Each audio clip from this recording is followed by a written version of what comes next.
ገና በወርሃ ታኅሳስ መገባደጃ ላይ በድምቀት የሚከበር ሃይማኖታዊ በዓል ነው። ለመላው የክርስትና እምነት ተከታዮች በሙሉ እንኳን ለብርሃነ ልደቱ በሰላም አደረሳችሁ። ገና የኢየሱስ ክርስቶስ የልደት ቀንን ምክንያት በማድረግ የሚከበር የልደት በዓል እንደሆነ የክርስትና እምነት ተከታዮች ይገልጻሉ።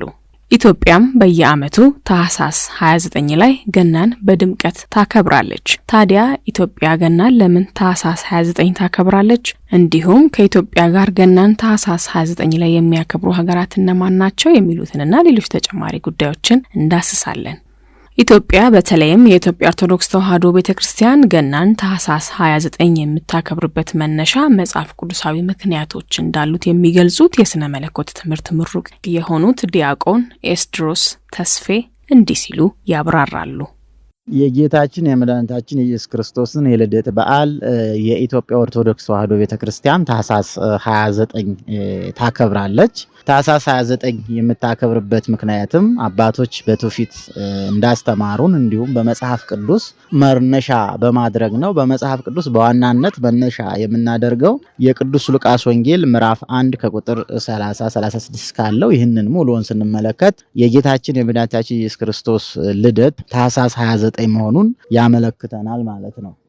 ይሄም ለዚህም ዋና መነሻ የሚሆነው እንግዲህ የቅዱስ ዮሐንስ መጥምቀ መለኮት የጽንሰት ጊዜ ነው ማለት ነው። እሱ የተጸነሰበት ጊዜ ለጌታችን ለመድኃኒታችን ኢየሱስ ክርስቶስ 6ኛ ወር ስለሆነ በመጽሐፍ ቅዱስ በሉቃስ ወንጌል ምዕራፍ 1 ከቁጥር 4 ጀምረ ስንመለከት ዮሐንስ የተጸነሰበትን ይነግረናል ማለት ነው። ከሱ ተነስተን ስንሄድ የጌታችን ጽንሰት እናገኛለን ማለት ነው። ወደ ዘካርያስ የመጣው ከ6 ወር በፊት ወደ ዘካርያስ የመጣው ቅዱስ ገብርኤል ወደ እመቤታችን ደግሞ ዮሐንስ የተጸነሰ ኤልሳቤጥ ከጸነሰች ዛሬ 6ኛ ወሯ ነው በማለቱ የጌታችን ጽንሰት ከዮሐንስ ጽንሰት 6ኛ ወር እንደሚዘገይ ያሳየናል። ወይም ደግሞ የጌታችን የመድኃኒታችን የኢየሱስ ክርስቶስ ጽንሰት ከዮሐንስ ጽንሰት ከ6 ወር በኋላ መሆኑን ያሳየናል ማለት ነው። ይሄም እንዴት ነው?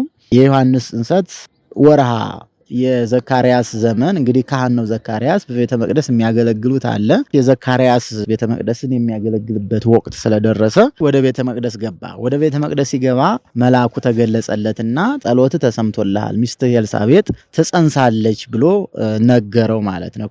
ሉቃስ ምዕራፍ 1 ከቁጥር 24 እስከ 25 ስንመለከት ምን ይላል? በተለይ ምድረ ክሌ መዋዕል ጸንሰት ብእሲቱ ኤልሳቤጥ ይላል ማለት ነው። ሚስቱ ኤልሳቤጥ ከ2 ቀን በኋላ ጸነሰች። ዘካርያስ በቤተ መቅደስ ከተበሰረበት ከ2 ቀን በኋላ ጸነሰች ይላል ማለት ነው። ይሄ ደግሞ የሆነው ምንድነው? በመጽሐፍ ቀደም ባሉት በሌዋውያን ላይ በ7ኛው ወር ይሄ በዓለ ስርየት እንደሆነ ይታወቃል። በ7ኛው ወር በ10ኛው ቀን በዓለ ስርየትን አክብሩ ብሎ የታዘዙት እግዚአብሔር ያዘዛቸው ትእዛዝ አለ። በዛ ምክንያት ነው ይህንን እያከበሩ ነበር። እንግዲህ 7ኛው ወር 10ኛው ቀን ዘካርያስ የተበሰረበት ነው ማለት ነው። የዕብራውያን 1ኛው ወር የመጀመሪያው ወራቸው ሚያዚያ ነው። ከሚያዚያ ጀምረን 7ኛ ወር 10 ቀን ስንቆጥር ጥቅምት 10 ቀን በዕብራውያን አቆጣጠር ዘካርያስ የተበሰረበት ብስራትን ያገኘበት ቀን ነው ማለት ነው። ከዛ በኋላ በሁለተኛው ቀን ዮሐንስ ምን ብሏል? ተጸንሷል ማለት ነው በሁለተኛው ቀን። ስለዚህ ጥቅምት 12 ቀን በዕብራውያን አቆጣጠር ጥቅምት 12 ቀን ማን ተጸንሷል? ዮሐንስ ተጸንሷል ማለት። ይሄን ወደኛ ስንመልሰው በባሕረ ሐሳብ ስሌት የዕብራውያን ጥቅምት 10 ቀን 27 ይሆናል። ጥቅምት 12 ቀን በእኛ መስከረም 29 ይሆናል ማለት ነው። ስለዚህ ዮሐንስ በእኛ በኢትዮጵያውያን አቆጣጠር መስከረም 29 ቀን ተጸንሷል ማለት ነው። መስከረም 29 ቀን ጀምረን ስንሄድ ቅዱስ ገብርኤል ወደ ዘካርያስ መጥቶ የነበረው ቅዱስ ገብርኤል ወደ እመቤታችን ሲሄድ ኤልሳቤጥ ከጸነሰች 6ኛ ወሯ ነው ይላል። በ6ኛ ወር ነው ወደ እመቤታችን ሄደው። ኤልሳቤጥ በጸነሰ እንግዲህ እዚህ ጋር ምን ይዘው ምንድነው? ኤልሳቤጥ በጸነሰችበት ዛሬ የጸነሰችው 6ኛ ወሯ ነው ስለሚል የተጸነሰበት ቀንን ይዘን ስንቆጥር ከመስከረም 29 ጀምረን 6ኛ ወርስ የምናገኘው ማን ነው? መጋቢት 29 ነው ማለት ነው። እንግዲህ መጋቢት 29 ጌታችን መድኃኒታችን ኢየሱስ ክርስቶስ በመልአኩ ብስራት በእመቤታችን ቅድስት ድንግል ማርያም ይኩነኒ በሚለው ፈቃድ በአባቱ ፈቃድ በእርሱ ፈቃድ በመንፈስ ቅዱስ ፈቃድ ተጸንሷል ማለት ነው። ይህንንም የኢትዮጵያ ኦርቶዶክስ ተዋሕዶ ቤተክርስቲያን በዓለ ትስብእት ብላ ታከብረዋለች። የሰው የመሆን ወይም ደግሞ ሰው የሆነበት ስጋን የለበሰበት ነፍስና ስጋን ነስቶ ከመቤታችን ከስጋዋ ስጋ ከነፍሷ ነፍስ ነስቶ ሰው የሆነበት ስጋን የለበሰበት ቀን ነው ማለት ነው። ይሄ በዓለ ትስብእት። ከዚህ በኋላ እዚህ ጀምረን የጌታችን ልደት ለማግኘት ደግሞ እንግዲህ ወንድ ልጅ ተጸንሶ የሚወለድበት 9 ወር ከ5 ቀን ነው። ይህንን ስንቆጥር ታኅሳስ 29 ቀን የጌታችን የመድኃኒታችን የኢየሱስ ክርስቶስን ልደት እናገኛለን ማለት ነው። እንግዲህ ከዛ ከዘካርያስ በመነሳት ይህንን መጽሐፍ ቅዱስ ላይ የምናገኘው ስለሆነ ይህንን መጽሐፍ ቅዱሳዊ መሰረት ይዛ የኢትዮጵያ ኦርቶዶክስ ተዋሕዶ ቤተክርስቲያን የጌታችን የመድኃኒታችን የኢየሱስ ክርስቶስ ልደት ታኅሳስ 29 ሁልጊዜ ታከብራለች ማለት ነው። በተጨማሪም ጉዳዩ ከዘመን አቆጣጠር ጋር እንደሚያያዝም ያነሳሉ። ሌሎቹ ምዕራባውያን ከዚህ ጋር የተለያዩት አንድ አቆጣጠራቸው ይሄ ግሪጎሪያን ወይም ጎርጎሪዮሳውያን አቆጣጠራቸው በ1582 የተነሱበት አንዳንድ ታሪኮች እንደሚያስረዱት አንደኛው ሮም በተመሰረተች በ753ኛው ዓመት ነው ጌታ የተወለደው ብለው ከዛ ስህተት በመፈጠሩ ምክንያት ይሄ ልዩነት መጥቷል ማለት ነው። እንደገና ለዓመት የምንሰጠው ቀን ኢትዮጵያውያን ለዓመት የሚሰጡት የቀን ቁጥር ወይም ደግሞ በሰዓት በቀን ከፋፍለን የምንሰጠው ቁጥርና በጎርጎሪዮሳውያን ትክክለኛውን ስሌት እንትን ስላላሉት ጌታችን መድኃኒታችን ኢየሱስ ክርስቶስ የተወለደበትን ቀን በ8 ዓመት ልንለያይ ይችላል ማለት ነው። እንዲሁም አንዳንድ ታሪክ ማስረጃዎች በ521 ዓመተ ምህረት አንድ የካቶሊክ መነኩሴ ጌታችን የተወለደው የሆነ ቀመር ሰርቻለሁ እንዲህ አይነት ፎርሙላ አግኝቻለሁ፣ ስለዚህ ጌታችን የተወለደው ብሎ ወደፊት 8 ዓመት ይቀድማል ብሎ ወስዶ ከዛ በኋላ አቆጣጠሩን ወደፊት እንዲወሰድ ሆኗል ማለት ነው። ስለዚህ በዚህ ምክንያት ልዩነት አለን ማለት ነው። ዲያቆን ኤስድሮስ ገናን ከኢትዮጵያ ጋር ታኅሳስ 29 የሚያከብሩት አብዛኞቹ ኦሪየንታል ኦርቶዶክስ ቤተክርስቲያን አባላት እንደሆኑ ይናገራሉ። ከኛ ቤተክርስቲያን ጋር የሚያከብሩ የኦሪየንታል ኦርቶዶክስ ቸርች አባላት ወይም ደግሞ አሃት አብያተ ክርስቲያናት አብዛኞቹ ታኅሳስ 29 እኛ ጋር ወይም ደግሞ ጃንዋሪ 7 ያከብራሉ ማለት ነው። ለምሳሌ የግብጽ ኮፕቲክ ኦርቶዶክስ ቸርች እኛ ጋር፣ የሲሪያ ኦርቶዶክስ ቸርች እኛ ጋር ያከብራሉ። የኤርትራ ኦርቶዶክስ ቤተክርስቲያን እኛ የኦርቶዶክስ ተዋሕዶ ቤተክርስቲያን እኛ ጋር ታከብራለች። ገና በኦርቶዶክስ ተዋሕዶ ቤተክርስቲያን አበይት በዓላት እንደመሆኑ ገናን እንዴት መመልከት እንዳለብን ዲያቆን ኤስድሮስ ሀሳባቸውን አጋርተውናል። በቤተክርስቲያናችን የነገረ ሃይማኖታችን የትምህርታችን መሰረቱ የጌታችን መድኃኒታችን ኢየሱስ ክርስቶስ ሰው ሆኖ በመምጣት ውስጥ ነው ይሉናል ዲያቆን ኤስድሮስ። የገናን በዓል ኢትዮጵያ ኦርቶዶክስ ተዋሕዶ ቤተክርስቲያን እንዴት ታከብራለች የሚለውን ጥያቄ ለመመለስ እንግዲህ የነገረ ሃይማኖታችን የትምህርታችን ሁሉ መሰረቱ የጌታችን የመድኃኒታችን ኢየሱስ ክርስቶስ ሰው መሆን ነው። ሰው በመሆኑ ውስጥ ምን አለ? ልደቱ አለ፣ ጥምቀቱ አለ፣ ስቅለቱ፣ ሞቱ አለ፣ ትንሣኤው አለ።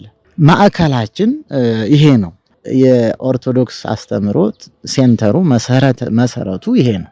ስለዚህ ይህንን መሰረት አድርጋ የኢትዮጵያ ኦርቶዶክስ ተዋሕዶ ቤተክርስቲያን ታከብራለች። ምዕመናንም ይህንን ተረድተው እንዲያከብሩ ታስተምራለች፣ ታስተላልፋለች ማለት ነው። እንግዲህ የልደት በዓል 5500 ዘመን የሰው ልጅ በሞት ጥላ ውስጥ የነበረበት፣ በመከራ ውስጥ በፍዳ ውስጥ ጽድቁ መርገም የሆነበት ሆኖበት የነበረው መከራ የነበረበት በብዙ የጉስቁልና ዘመን ነበር ማለት ነው። እንግዲህ ያ ዘመን የሚወገድበት ዘላለማዊ ርስት የሆነች ገነት በኋላ መንግስተ ሰማያትን የምንወርስበት በሩ የተከፈተበት እንግዲህ በጌታችን በመድኃኒታችን ኢየሱስ ክርስቶስ ሰው መሆን ምስጢር ነው ማለት ነው። ቅድም የጠቀስነው ጥቅስ በሐሙስ ዕለት ወንፈቃ ለዕለት ተወለደ ሞለት ወለትከ ወእድህ ውስተ መርብከ በመስቀሌ ወሞቴ ቤዘወከ ወአድህነከ የሚለው ቃል ከ5 ቀን ተኩል በኋላ በልጅ ልጅ ተወልጄ እንግዲህ ይሄ ሙሉ የአዳምና የሔዋን